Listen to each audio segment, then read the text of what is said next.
What's going on, everybody? This is James, editor from LoveVeloTutor here, with a video about the 5 things I learned from riding the Giant Full E Pro Plus One 2018. Giant, you gotta work on those names, guys. Before we get started, there is a link in the description below to a full written review over on LoveVeloTutor that I did for this bike. This is more just a companion video to tell you some of the more interesting things about riding it. And another thing, big thank you to Will Ride. They are an e-bike sales, service and hire center just out of Adelaide in South Australia, and they lent me this bike from their hire fleet. So big thanks to them.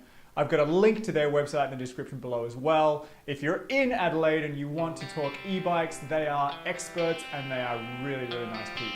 Anyway, let's do it.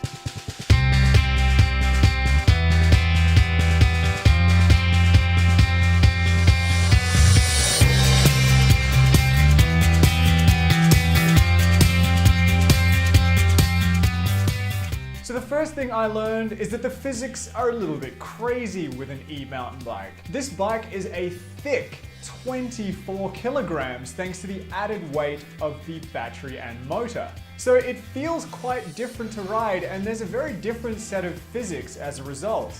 But it's actually kind of awesome. That weight is mounted low and in the middle of the bike, so it actually drops the center of gravity down. And that means it corners incredibly fast. If it's a fast flowing trail or there's some really sweet berms, this thing just, it feels like it's getting pulled down towards the ground and you get tons of grip as a result. Also, you accelerate downhill crazy fast as well.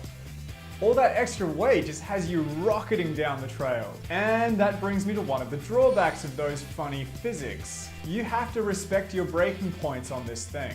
It gets up to speed so quickly that a couple of times I might have gone in a little bit too hot to a couple of corners. Thankfully, they've spec'd it with some excellent Shimano hydraulic disc brakes with 200mm rotors, so that managed to get me out of trouble a couple of times. But early on, respect those corners and respect the physics of the e-bike. Number 2 is that despite the extra physics, this still feels a lot like a regular mountain bike, quite surprisingly so. Everything is just a bit bigger and beefier generally, so all the parts have been optimized for the added weight and the added stress of an e-mountain bike. But really, everything's pretty standard. It's exactly the sort of build you'd expect on any other mountain bike, really. So anyone who's thinking about an e-mountain bike and is worried that the riding experience has been ruined by the motor and battery, that's not really the case. It's different for sure, but it still feels like a great mountain bike, and it's a lot of fun to ride. One thing I did note is that Giant have given this quite an upright geometry. So you're sitting fairly tall and the handlebars are a bit closer than I would be used to with a regular mountain bike. That's just something that they've done with this one. And really, that's the only thing that felt different.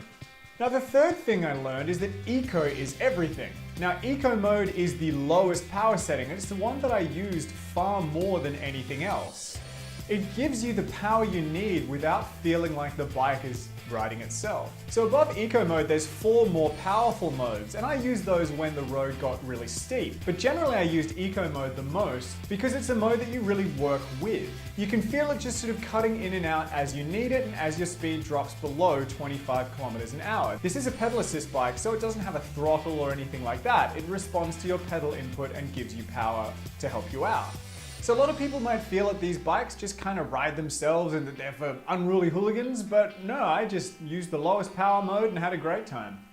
Now, the fourth thing that was really surprising is how good this is as a utility vehicle. I took the Giant out when I had to run errands, so if I had to go into the city or go to the supermarket or go to the post office, it was just great being able to grab this thing, jump on it, and just get where I needed to go. There are those little trips that I do on the bike that aren't fun, they're not for fitness, they're just getting somewhere. And it was awesome doing it on this bike. Conceivably, you could ride it in and out of work all week and then go out and get rowdy as hell on the trails on the weekend. It is kind of the one bike that could do everything for you. And it means you can go places you might normally drive. So when I had to drop this bike back, I took it through the Cleland Trail Network. So it's about a 20k ride with 900 meters of climbing in it, and I just did it dressed like a regular person with a backpack on. It was awesome. E-bikes like this can open up cycling to so many more people, and I think that's a really exciting thing. Every person that gets out of a car and on a bike is okay in my book. Now the fifth thing is that e-bikes aren't really that necessary for everyone. People who love the pain, they're all about fitness, and they don't mind going out and working up a sweat, you don't really need an e-bike. I don't really need an e-bike right now. After a few days of having a great time on the Giant, I kind of miss my own mountain bike, my little rigid bomb track that I have to pedal myself. Feels pretty archaic next to the Giant, but I still love it. And one thing with the Giant, because it is 24 kilos, it's not a lot of fun to ride without the motor. Going downhill, great, heaps of fun.